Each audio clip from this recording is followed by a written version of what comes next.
This is Sun Tzu's The Art of War. Today I'm going to go ahead and do my best to summarize the chapters 9 to 10. And without further ado, let's get to start with chapters 9 to 10.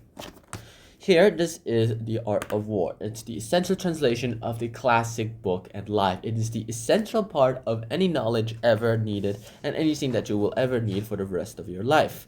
For chapter 9, it's the On the March, and for chapter 10, it's Forms of Terrain. Something I will mention here is that this is going to be about taking up. Chapter 9 is going to be about taking up position and confronting an enemy. You can go ahead and you're in valleys, you can cross them, you can camp high, you can face the open, you can fight downhill, you can go up, that kind of thing.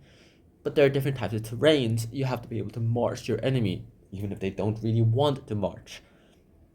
Basically, he's trying to tell you when you retreat, when you march towards the enemy, when you march away from the enemy, or when you abandon your camp and go away. There are also the commentators on this have given really, really impressive examples of this. For example, there was once a general who would they're like, hey, I'm going to move. Stop the camp. We're gonna move. And then the army is all like, but sir, we're all tired and we're all not going to do anything like that. And he's like, oh, shut it. Get a move on. And they're like, fine. And then so they went ahead and moved away from the campsite to a higher uphill place. And then later that night, it flooded, and they're all shocked, being like, "Is this why you wanted us to move, sir?" "Yes, you dumb, you dumb people. Yeah, that's why." And basically, that's about it. So that's just an example of when you have to go ahead and move.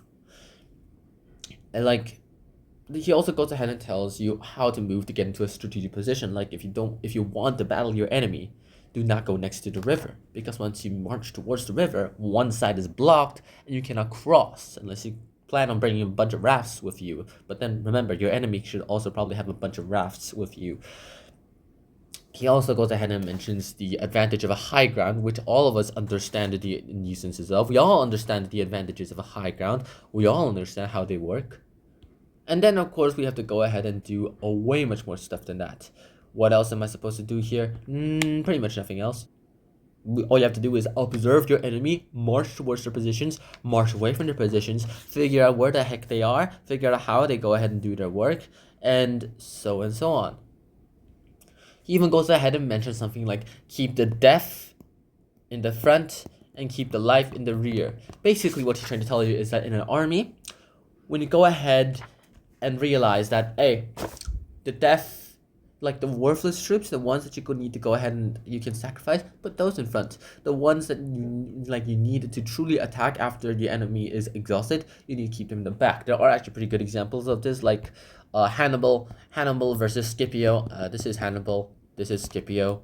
They went ahead and started fighting their enemies, and Scipio is all like, okay, I'm gonna need to do this. And then Hannibal's like, he's pretty good. He knows his stuff. I'm gonna need to go ahead and figure something out. So Hannibal went ahead and drew away Scipio's cavalrymen all the way away from the battlefield. Got the Romans men to go ahead and attack head in first into the army with the front line, where they tried to fight their best, while his strong soldiers were in the back. And then by the time that the Roman army went ahead and defeated the weak soldiers, they were slightly exhausted. They were kind of exhausted, whereas his troops were fresh and ready for battle. And then they went ahead and battled out, hoping that the cavalry wouldn't come back in time. Unfortunately, the cavalry did come back in time, and then the cavalry were able to outmaneuver them and outflank them. Hannibal himself was able to go ahead and run away, but this was one of his most genius military strategies at the same time, even if it was outsmarted. What else do we have in chapter 9? Well, other than that, you have to go ahead and occupy solid ground, the one where it's stable enough. You have to go ahead to the high ground again. He even talks about the yin and the yang. And he just goes ahead and tells you how to move. You just move with speed. The faster you go, the faster you will be able to do stuff. But sometimes you have to make your enemy go faster so that they will be in a place way earlier than you and will be very agitated, saying that, hey, are they coming here? Are they here? Are they here? Are they here? Or you can make them really relax, thinking that you're very far away. And they're like, okay, man, relax. We're going to have a long wait anyway. And then suddenly pounce on them. That's the thing. He goes ahead and tells you to move close to the enemy. This is like the same thing as we talked about before. When you're far away, make them think that you're very near. And when you're very near, make them think that you're very far away. So that they're always agitated and they'll be stressed out by the time you actually get there. But then like, if you're already there but they think you're very far away, they'll be so relaxed that by the time you come in, they're going to be so surprised and so into warning that nothing happens. They won't be able to fight back at all. And so this is the dust low, and then there's the bunch of spreading. It's a sign, and there's an infantry approaching. All those good stuff. And that's just about it. What else can I talk about? Well, there's a bunch of other strategies that he goes and tells us about, like light chariots emerging first, soldiers parading on a sign or of an expectation, some men advancing and some retreating are a sign or decoy. Like saying that people will go ahead and try to get some decoys together, and that like soldiers standing bent on their spears, like he even shows you these signs of when to move and when and how to do stuff. Like when soldiers go ahead and stand that on like bent on their spears, that means that they're tired, and that means that they want food and they're very hungry and they're weak to stand upright. So you have to go ahead and attack those first because they're weak. That's pretty much about the on the march. He goes ahead and talks about more signs of when people seem to be tired and when people seem to be like, I don't like this war anymore, that kind of stuff, those kinds of signs. Human body language is very, very observable, and it's very, very effective in telling us about stuff. Okay, next up, we're going to have to talk about the forms of terrain. Now, the forms of terrain here, he's talking like this is chapter 10. I've arrived in chapter 10. He's talking about the different types of terrain, not grounds, but terrain. Terrain as in like there's the entangling terrain. I'm just gonna write each of them down. There's the entangling terrain. There's the deadlock terrain. There's the enclosed terrain. There's the precipitous terrain. And there's the distant terrain. So these are the 5 types of terrain that you're going to be learning about right now.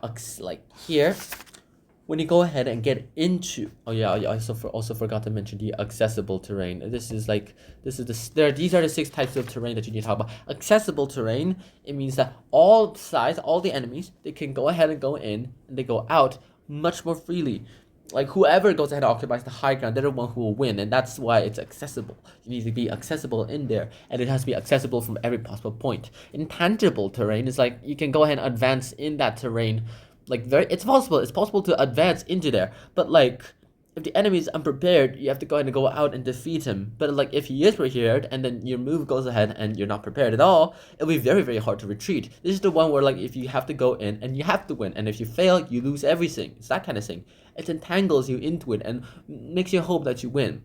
A deadlock here means that neither side has an advantage, like finds an advantage to make a move. Basically, they're in a deadlock. They're in a time that like, there's no advantage yet. I'm not moving yet. There's no advantage here yet either. I'm not moving yet either.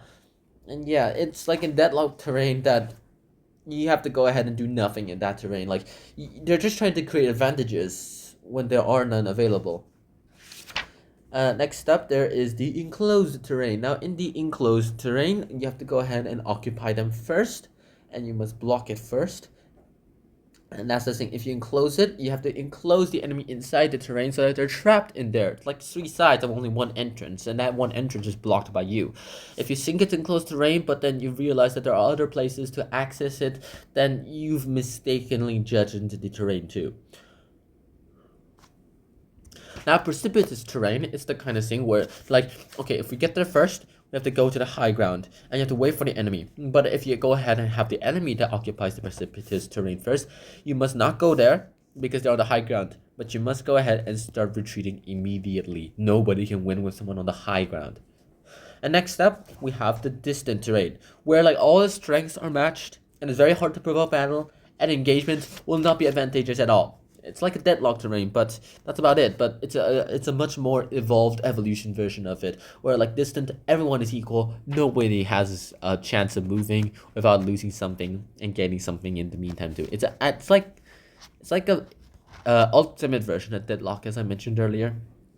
And so it's with these 6 ways, these terrains, that you go ahead, you must study them. You must know how to use them. You must go ahead and figure out how to defeat an army with knowledge of these terrains. Even if that army is 10 times bigger than you, then like the outcome should be that you should fight, as long as you understand how the terrain works, how you can enlist it, and how you can go ahead and close the purple, and how you can go ahead and make it not a deadlock, but make it accessible.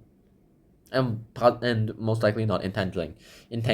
But if you do succeed in understanding all of this, then you have to go ahead and make sure that they will be able to fight another day. When the officers are strong but the troops are weak, the result is decay. When the superiors or officers are angry and insubordinate and charge into battle, won or resentment, before the general can judge, that's the likelihood of victory.